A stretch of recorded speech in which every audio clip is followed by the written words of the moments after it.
நமஸ்காரம். 1000 நாமங்கள் 1000 கதைகள் 348வது திருநாமம் பத்மநாபாய நமக. திருமங்கை ஆழ்வாருக்கு திருமாலிடம் இருக்கும் காதல் உச்சத்தை தொட்ட அளவிலேயே பரகால நாயகி என்னும் பெண் தன்மையை அடைந்தார் திருமங்கை ஆழ்வார். அந்த பரகால நாயகி அவ்வப்போது தலைவனாகிய திருமாலை சந்தித்து அவனோடு உறவாடுகிறாள். இக்காதலை பற்றி கேள்விப்படுகிறாள் நாயகியின் தாய். பெண்ணே, இது நம் குடும்ப மானத்துக்கு ஏற்ற செயல் அல்ல. நீ இப்படி ரகசியமாக காதல் கொள்வது நம் கௌரவத்துக்கே இழுக்கு என்று சொல்லி தலைவனை சந்திக்க விடாமல் பரகால நாயகியை தடுத்து விடுகிறாள் தாய். பரகால நாயகி தன்னை சந்திக்க வராதபடியால் அவளுக்கு என்ன ஆயிற்று என்று அறிய விரும்புகிறார் தலைவனாகிய திருமால். பரகால நாயகி ஊருக்கு வெளியே உள்ள பூந்தோப்பில் பூ கொய்ய சென்றிருக்கிறாள் என்ற செய்தியை திருமால் கேள்விப்படுகிறார். வேட்டைக்காரனாக வடிவம் பூண்டு இடக்கையில் வில்லும் வலக்கையில் அம்பும் முதுகிலே அம்பாரா தூணியும் தாங்கியபடி அந்த பூந்தோப்புக்குள் நுழைகிறார். தலைவனும் தலைவியும் ஒருவரை ஒருவர் சந்திக்கிறார்கள். ஆனந்தமாக இருக்கிறார்கள். அதன் பின் தலைவனாகிய திருமால் என் ஊரான திருவரங்கத்துக்கு போகிறேன் என்று சொல்லிவிட்டு புறப்பட்டு சென்று விடுகிறார். அதன் பின் அவளது தோழி வந்து தலைவியை சந்தித்து, தலைவன் வந்தானா, அவன் எப்படி இருந்தான், அவனை பற்றி எனக்கு சொல் என்று கேட்கிறாள். அதற்கு பரகால நாயகி விடையளிக்கிறாள். மைவண்ண நறுங்குஞ்சி குழல்பின் தாழ மகரும் சேர்க்குழை இருபாடு இலங்கி ஆட எய்வண்ண வெஞ்சிலையே துடையாயிங்கே இருவராய் வந்தார் என் முன்னே நின்றார். கைவண்ணம் தாமரை வாய்க்கமலம் போலும் கண்ணினையும் அரவிந்தம் அடியும் மக்தே அவ்வண்ணத்து அவர் நிலைமை கண்டும் தோழி அவரை நாம் தேவர் என்று அஞ்சினோமே.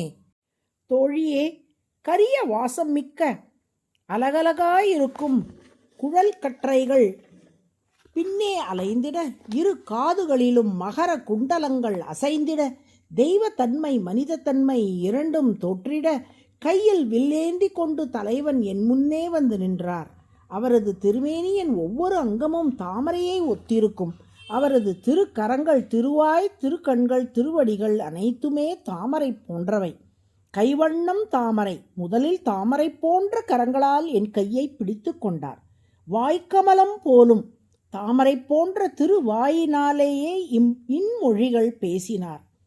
கண் இணையும் அரவிந்தம் தாமரை போன்ற திருக்கண்களாலேயே பேசி தனது காதலை என்னிடம் தெரிவித்தார். அடியும் அக்தே, அந்த கண்ணழகு தோற்ற நான் அவரது தாமரை போன்ற திருவடிகளில் விழுந்து அவரை கெட்டியாக பற்றி கொண்டேன்.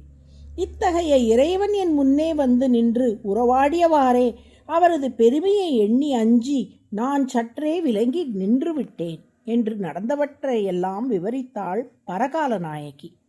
இத்தகைய அற்புதமான அகத்துரை பக்தி பாசுரத்தில் வரும் கைவண்ணம் தாமரை வாய்க்கமலம் போலும் கண்ணினையும் அரவிந்தம் அடியும் அக்தே என்ற தொடரில் தாமரை, கமலம், அரவிந்தம் அனைத்துமே தாமரை மலரை குறிக்கும் வார்த்தைகளே.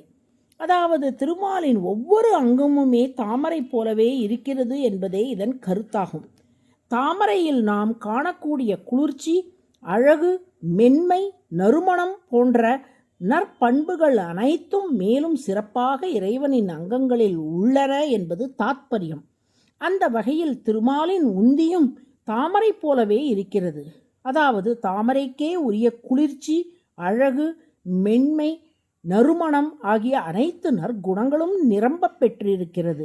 தாமரை போன்ற உந்தியை உடையவராக திருமால் திகழ்வதால் அவர் பத்மநாபக என்று அழைக்கப்படுகிறார். பத்ம என்றால் தாமரை, நாபி என்றால் உந்தி, பத்மநாப என்றால் தாமரை போன்ற உந்தியை உடையவர். அதுவே சகஸ்ரநாமத்தின் 348வது திருநாமம். இங்கு ஒரு முக்கிய குறிப்பு, 48வது மற்றும் 198வது திருநாமங்களாகும் இதே பத்மநாபக என்ற திருநாமம் வருகிறது. அவ்விரு இடங்களிலும் உந்தி தாமரையில் பிரம்மாவை படைத்தவர், உந்தியிலே தாமரையை உடையவர் என்ற ரீதியில் பொருள் உரைக்கப்பட்டது.